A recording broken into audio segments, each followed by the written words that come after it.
আওয়ামী লীগ সরকার বিদ্যুৎ খাতকে জনগণের চোখে ভেলকির মাধ্যমে পরিচালনা করে অর্থ লুটপাট করেছে বলে মন্তব্য করেছেন সাবেক বিদ্যুৎ প্রতিমন্ত্রী ও বিএনপির স্থায়ী কমিটির সদস্য ইকবাল হাসান মাহমুদ টুকু।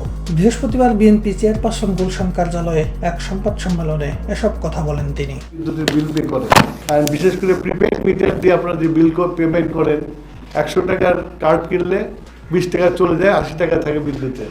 এইভাবে আপনাদের পকেট কেটে নিয়ে যাচ্ছে ম্যাজিক দেখাতে চেয়ে। বেশিরভাগ ক্ষেত্রে লুটপাট হয়েছে। তো আমরা অনেকদিন হলে স্টাডি করতেছি আওয়ামী লীগের যে উন্নয়নের যে স্লোগানগুলো চলছিল সেগুলোকে দেখে আমরা বিভিন্ন ক্ষেত্রে বিভিন্ন সেক্টরে আমরা এটা কাজ করেছি, কাজ চলছে আমাদের।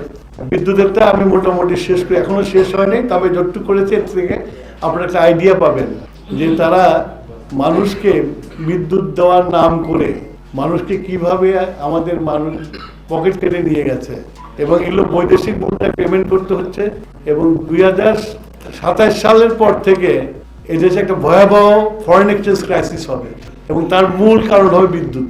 এদিকে শুরু থেকেই বিদ্যুৎ খাত ধ্বংসের লক্ষ্যে অত্যন্ত সুকৌশলে অবাস্তব ম্যাজিক পরিকল্পনা গ্রহণ করা হয় বলে অভিযোগ বিএনপির।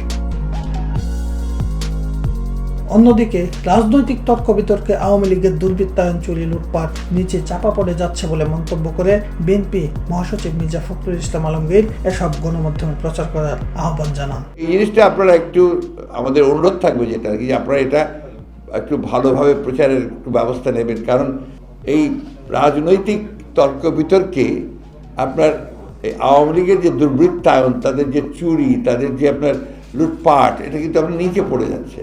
এরা এক ধরনের সুবিধা পেয়ে যাচ্ছে। এই কথাগুলো আমাদের বারবার বলা দরকার।